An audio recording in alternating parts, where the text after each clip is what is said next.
themselves. It was their deep instinct. We were always opposed to that.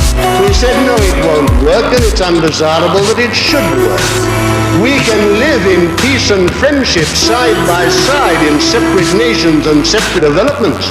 But we cannot have the mix-up of peoples and races who are widely different and divergent. It will lead to nothing but trouble. It will lead to nothing but trouble. This policy of mixture, what does it really mean? It doesn't mean freedom. It doesn't mean brotherhood or any of the canton humbug which is taught.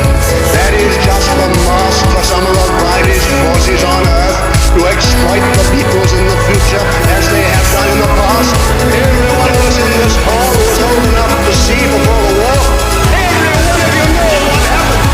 How the financial forces in the 30s went into these backward countries, into India within the empire, into Hong Kong, into Japan, into China, and exploited these people to produce cheap, sweaty goods, which ruined the great industries of Britain and of Europe, which put Lancashire out of business in the cotton trade, Yorkshire out of business in the woolen trade.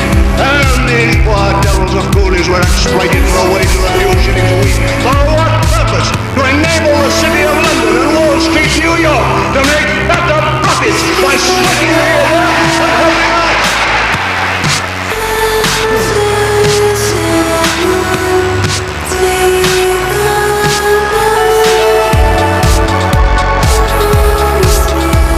That is why it was done.